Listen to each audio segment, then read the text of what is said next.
Give me a moment. I gotta get a...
Oh, I believe this is a material pack for things we can engrave.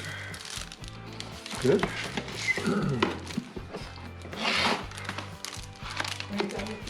Yeah, thank you. This is likely the manual. Yes, it is.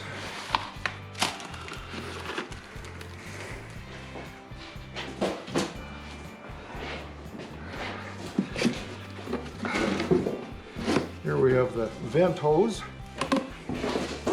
3-inch hose, but I'm going to change that with an adapter maybe to a 4-inch.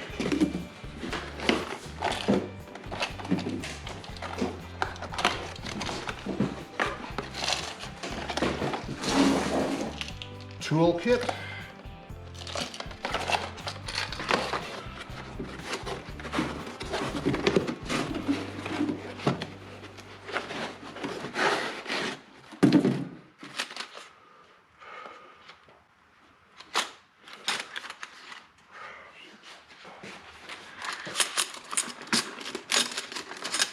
These are the rails you can use inside if you don't have a honeycomb bed for it.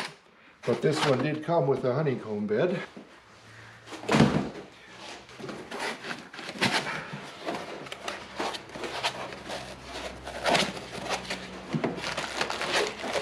All right, power supply.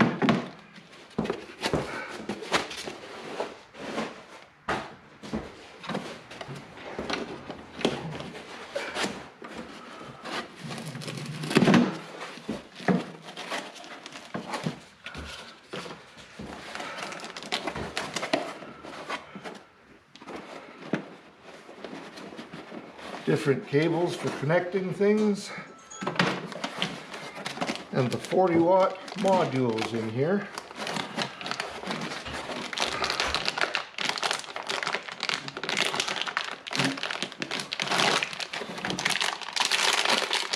All right, I'll get this put together.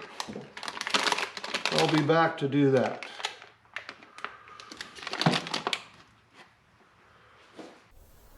On both sides, there is a sticker like this advising you to remove this piece right here.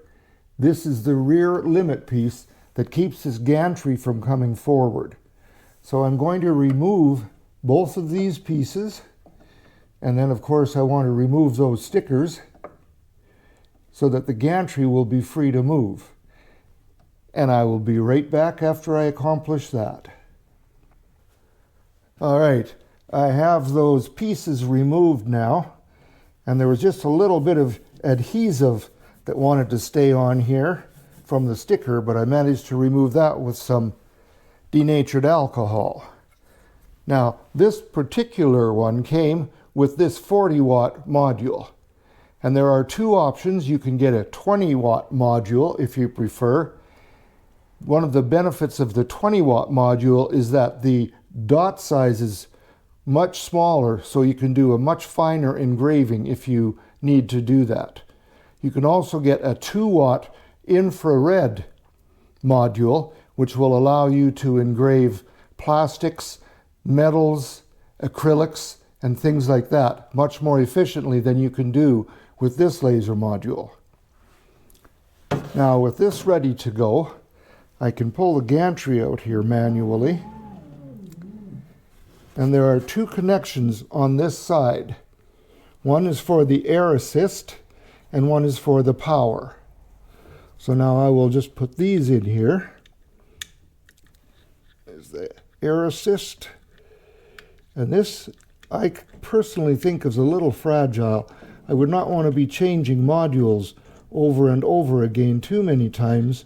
I would be worried about this breaking. However, there it is. Now on the back there is a pin that will fit in this slot. I hope you can see that there. I can put that in there, and then there are a couple of magnets to lock it in place. Keep it there so you can work with it. And then I just need to put 2 screws in the 2 holes up here to keep it in place.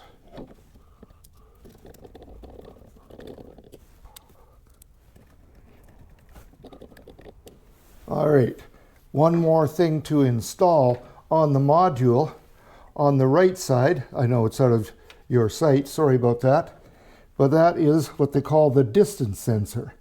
And this is what you use to set the height. There's no more of this cranking a little thing down, letting it touch the wood, and then bringing it up out of the way. This works automatically, and we'll get to that in a couple of minutes. All right, here we have a look at the back panel with all of its different connections. Starting on the left side here at the bottom, this is the port for the key. Now, without this key, you cannot start this machine, so you do not want to lose this. It comes with 2, so you'll have a spare. I really suggest that you stick that somewhere out of sight and keep track of it.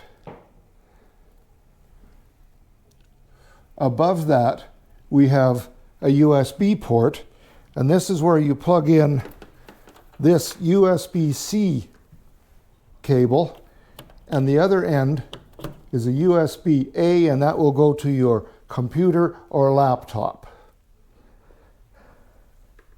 Above that, we have the port for the power. This is the power cable right here, plugs in there. I'm not going to be leaving that in there right now because I want to demonstrate the switch above it, which is the power switch. Now I have fairly long arms, so I can reach right over, hit that switch, and I'm good to go. People with shorter arms might have a problem with that, but it's not a big deal to walk around this machine to get to that switch. So now that's all ready to go. Over to the right side here, we have the tube fitting for the air assist, and I'll demonstrate that in a few minutes. Below that is a tube fitting. If you have the fire safety net, there are sensors inside that will detect if there's a fire, and then that fire safety net will extinguish that fire for you. Something to bear in mind if you happen to be in a studio where you have other people around, you might want to consider that. Certainly a good idea in a school setting. Now, one more thing, let's move over a little to the right. Now, the next thing we have here is the smoke outlet.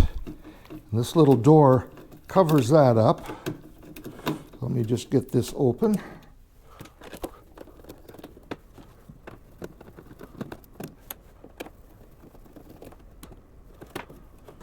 All right, so that door comes off of there. And you can see the fan in here. Now we can replace that with this that has that 3-inch hose attached to it. And I'll put these screws back in here. I'll just put a couple in there to hold it quickly.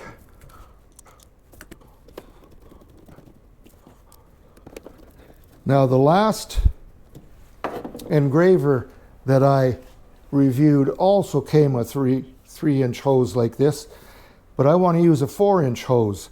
So I used a 3D printer to replace the entire piece and decided that that was a bit of a waste of time, because if I get another one that goes with a 3-inch hose, I want to do it a little more quickly. So I 3D printed this adapter, and I'm going to leave this 3-inch hose on there. I usually tighten these gear clamps with a drill, but I'm not sure how strong all of this plastic is, so I'll just do it this way, and that holds real well. And now I can take my 4-inch hose and I can put it right over top of this 3-inch hose, bring it up over the 4-inch connector, and I'll tighten that up. Okay. And there we are. Nice and tight. Smoke should come down through that 3-inch hose, out through the 4-inch hose, and out the door where I will direct it. All right, now let's take a look at this, what I believe is the newest piece of kit from xTool, and that is this new automatic air assist, which I think is going to be a big hit with everyone. All right, there's some tubing to connect it to the engraver, user manual. Like everything else xTool produces, it's very well packed. Take that off of there. And here we have the air assist.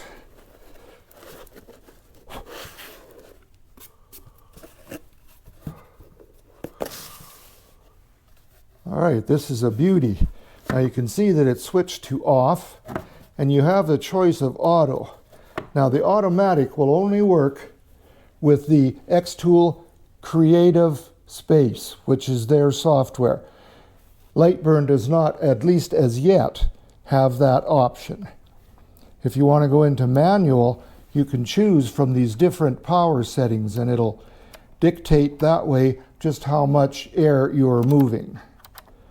Okay, there are a couple of extra filters, it looks like, in here. Yes, there are. That could be helpful.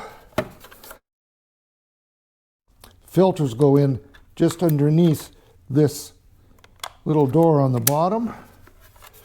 This is where the hose will go in. All right, now I have the hose plugged into the back of the machine, and now I'll just put it in here.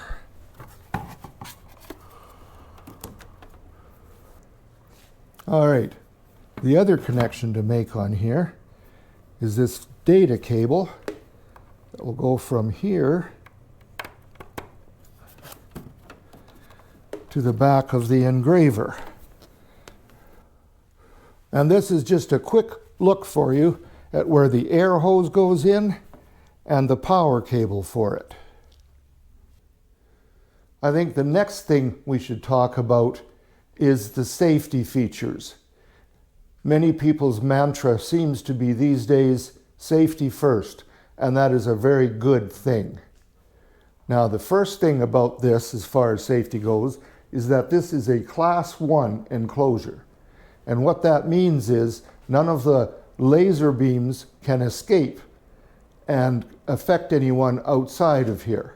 Now, if this lid was to be opened, while it was running, that laser beam would shut off instantly and not start again until you close the lid. Now that means you do not need to wear the glasses that we've typically worn while running these machines in the past. Another safety feature, I hope you can make these out, in the back right there is one of these flame detectors. There's another one right over here, and there are two more in the front corresponding to those. The next safety feature is this emergency stop, which is around the side toward the back. And you simply give that a tap and it shuts everything down. And then you just give it a little bit of a clockwise turn and it's ready to go again. Now, some people are not going to like the position of this because you do have to reach a little bit to hit that.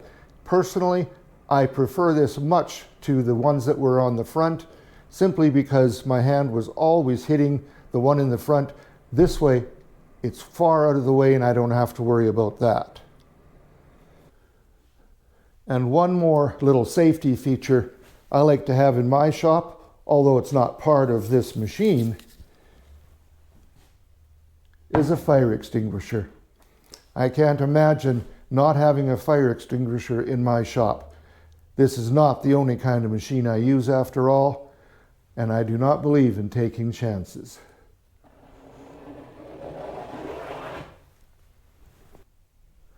All right, let's take a look at the inside of this machine. Now, the working area is 19.6 inches by 12.5 inches, or 498 by 319 millimeters. One of the things that comes with this is a bunch of these triangular pieces. And because they're triangular, it doesn't matter which side goes down. It's still going to be a pointed side facing up. And you can put as few or as many of these in here as you want. There are 10 of them altogether. Fortunately, xTool has chosen to send along this honeycomb bed. And it simply goes in there, and then you push it to the right. And it's ready to go. One of the great features of this new honeycomb bed is that it is not aluminum, therefore it's magnetic. And they've also sent along these small hold downs. Now these are only 3 millimeters thick, so they don't take up much space above whatever you're holding down in there. And that can be a great help. Now, one of the options that you can get with this, and I do not have it to show you, is a riser. And the riser is simply a piece that goes underneath, same shape as the frame, and it raises up, I believe, 3 or 4 inches. Then you can take this base plate out and have more space below it, so you can put a rotary roller in there if you want, or just a thicker piece that you want to work with. It's already set up to use the RA2 rotary roller, which I do have. The only thing I would need to do is get a different cable to use it with. Another option is a conveyor. And if you use that with the riser, you can actually engrave a piece up to 300 millimeters or 10 feet long. I think that's pretty cool. Another big improvement over most of the laser engravers out there is the cable management on here. As you can see, they've got drag chains on here for both the X and Y directions. I think that's just great. I really like that a lot less to worry about. All right, now let's see. I have not turned this on before, so let's find out what's going to happen.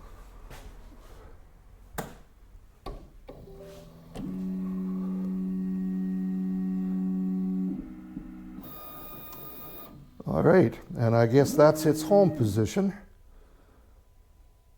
Beautiful. All right, let me get something in there and we'll see if we can get this working with that xTool creative space.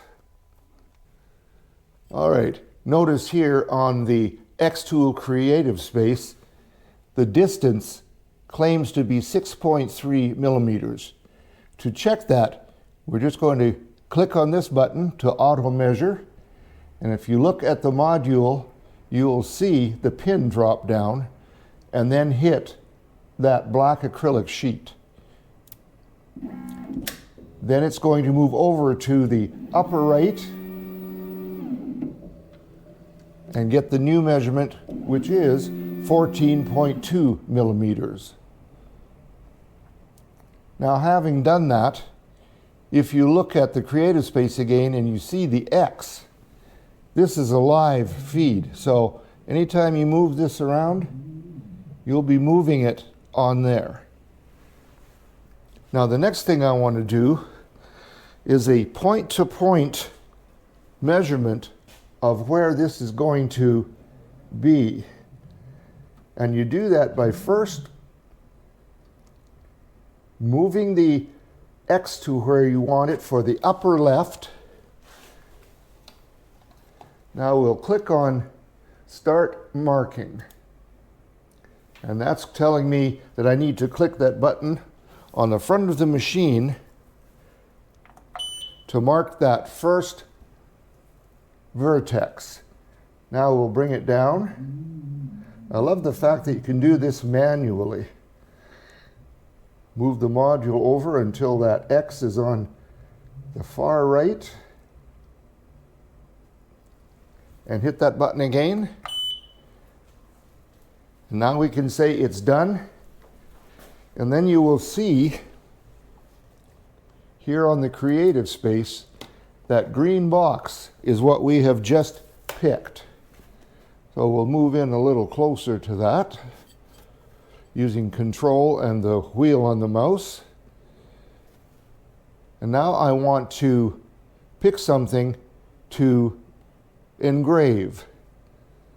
So I'm going to go to here, and I like this cat JPEG. I have shown that before. All right, where are you? There it is. So we're going to put it into that box.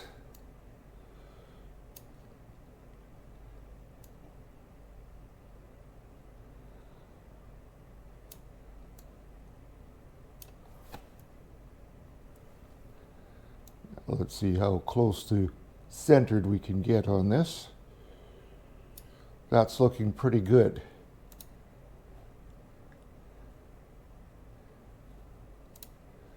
All right, we're going to engrave. Power is at 25%. Now I'm going to change that to 80%. And I'm going to change the speed to 250 millimeters per second. All right. So now we're about ready to go. I need to close the lid. I have to move the camera back a little first. There we are. Now we will click framing.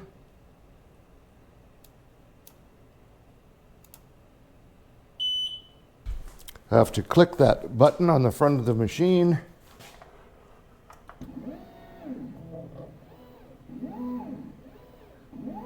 And that's going to frame, show us where the cat is. I'll do it one more time, get a good look at this.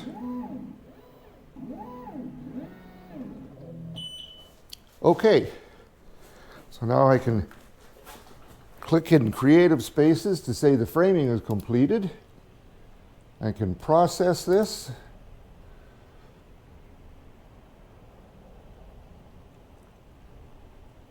And I can start.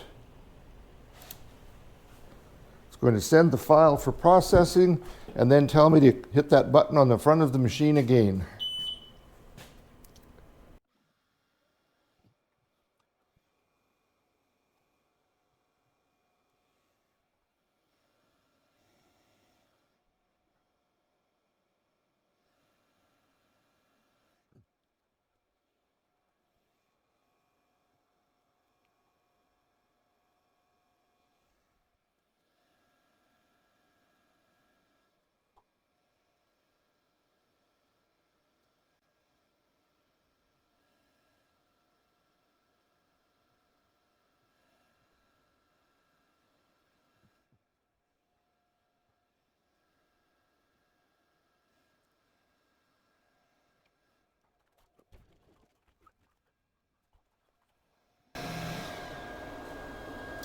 All right, 6 minutes and 22 seconds to engrave that.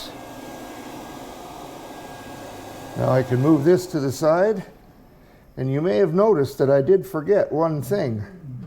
I did not create a box to cut this out. Let me get this out of here.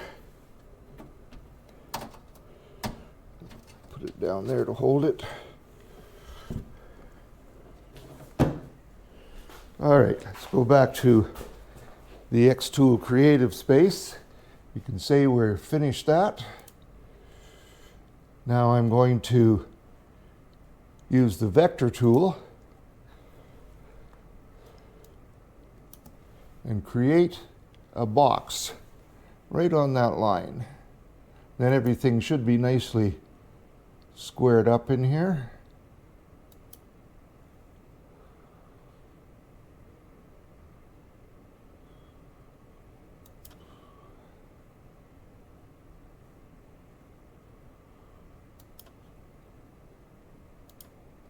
Okay.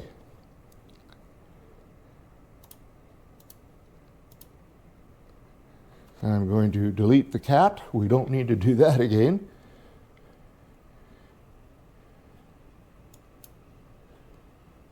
And I'm going to cut this time, and it's telling me that I need 100% at 8 millimeters per second. So, all right, let's frame that again to be sure we're in the right spots.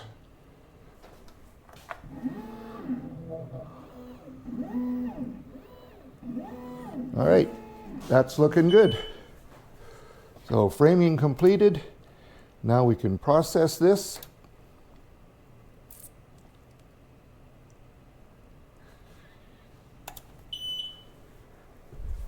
And here we go.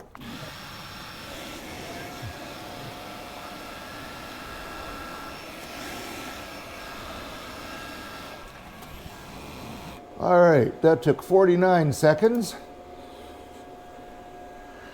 Now let's take it out of there and see what it looks like.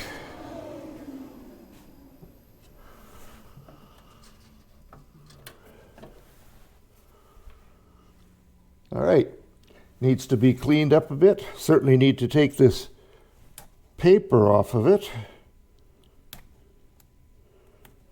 Let's see what we end up with.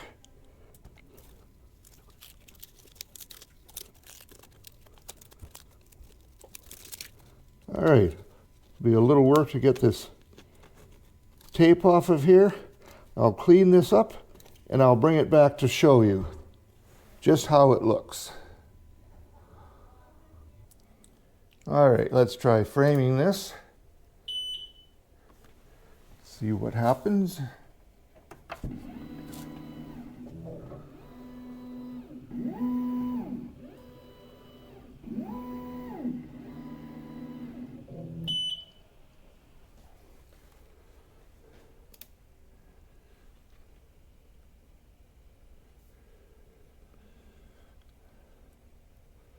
All right, I'm going to process it.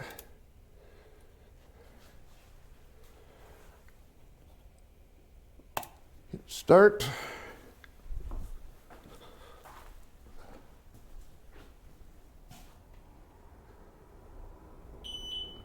And we are ready.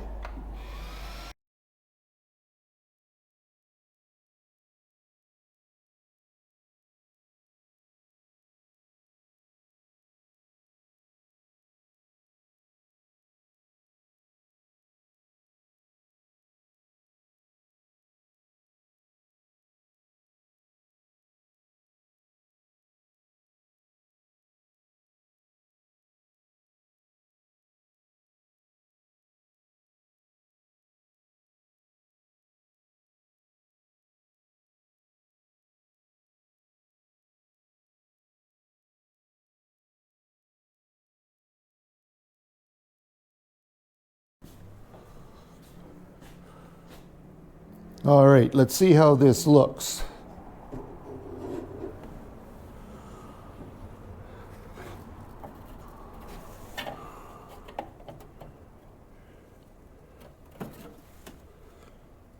All right, it looks rough as I expected it would. Let me just give a quick brush over that with some 400 grit sandpaper, and we'll see how this looks.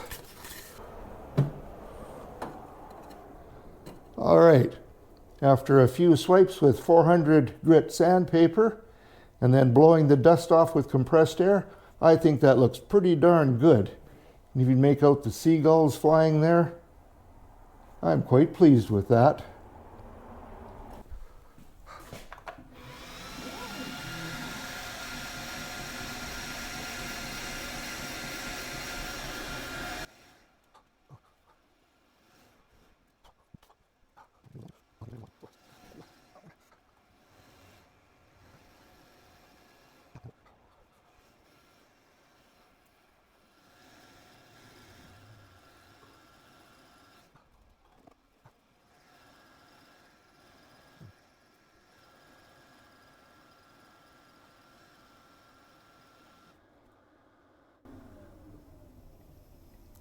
All right, I think that turned out quite nicely.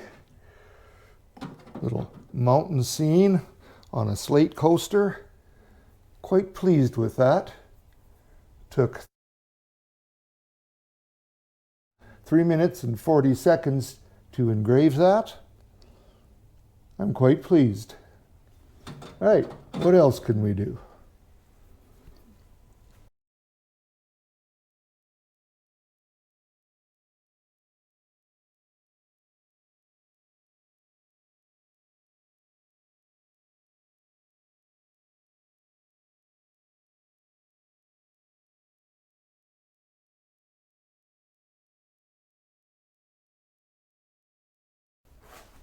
Okay, I've probably bored you enough with that already. So let's just take a look at the finished product. I think that looks pretty darn good on this piece of bamboo cutting board. And of course there are imperfections in the bamboo, there always are. But I still think that looks pretty darn good. I'm happy with it. We'll have to see if she who must be obeyed is happy. That's really always the proof, isn't it? All right, on to the next item. As I'm sure you can see, I have a board there that's raised on one end by 3/8 of an inch. This is because I don't have a curved board I want to put in there, and this is just to demonstrate the fact that you can use something that's got different heights on it. Now, referring to the Creative Space screen, you can see that I've set it up to do 5 rows and 10 columns, and it's going to measure that whole area. So let's start measuring. This will take some time.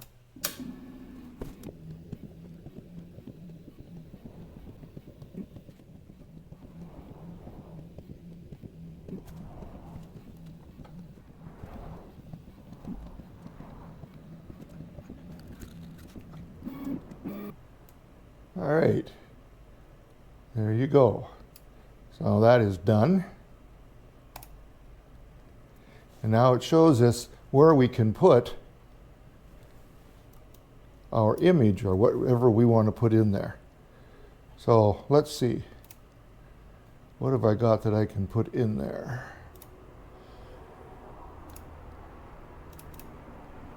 Well, I've always got my little buddy the cat. So let's see here.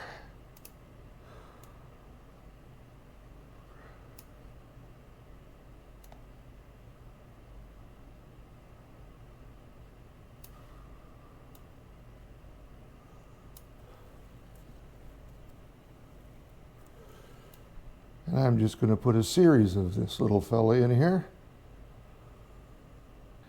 And I think that'll be enough of them. We'll just space these a little differently.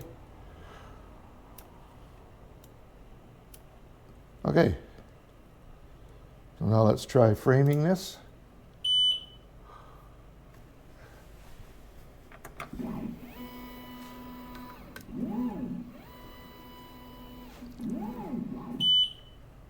Framing is completed.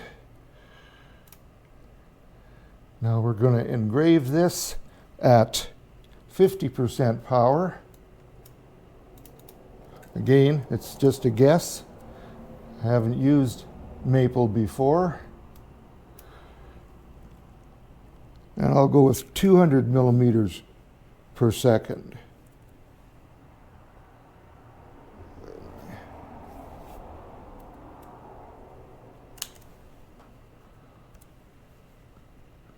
One pass, grayscale, and let's process this.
All right, just stuck down here with some double-sided tape.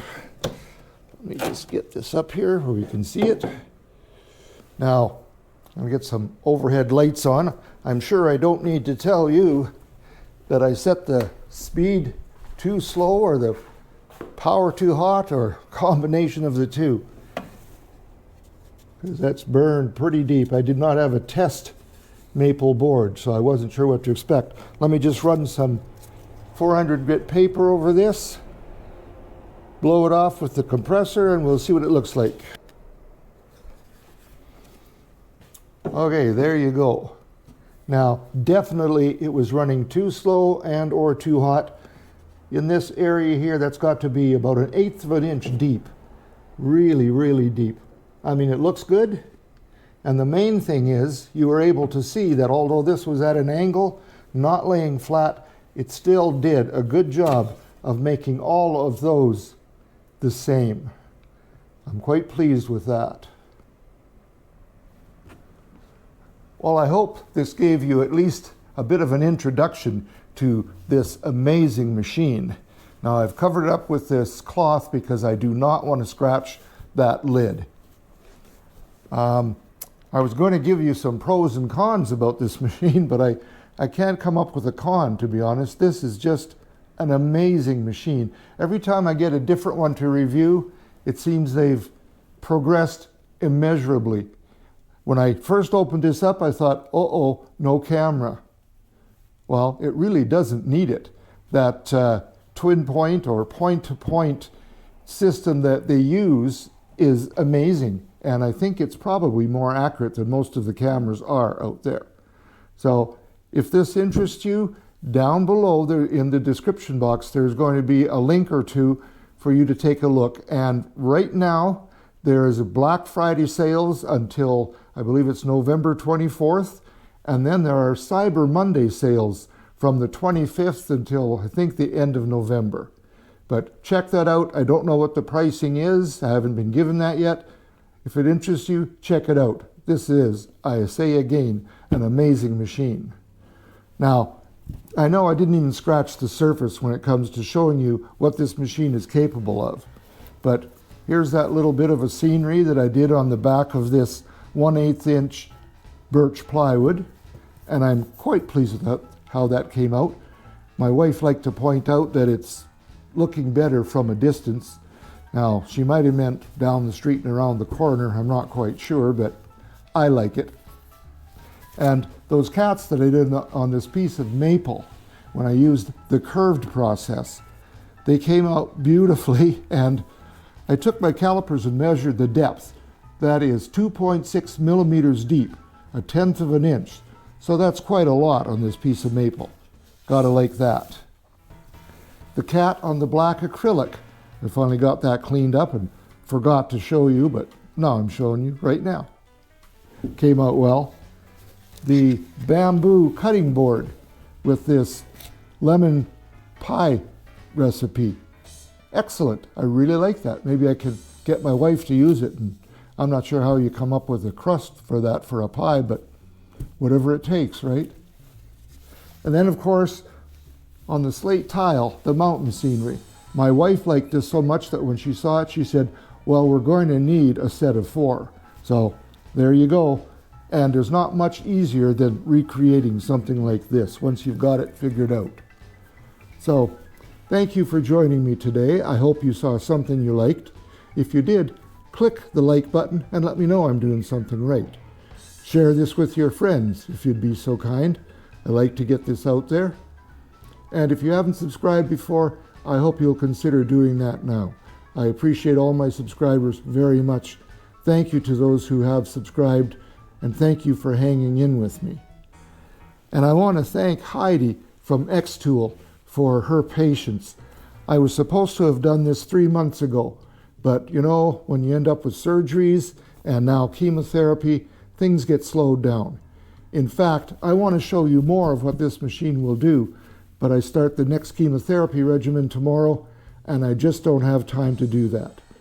So bear with me, and I hope you'll be around for the next one. Between now and then, have a great day in your shop, and be safe. Thank you again for stopping in. Bye-bye now.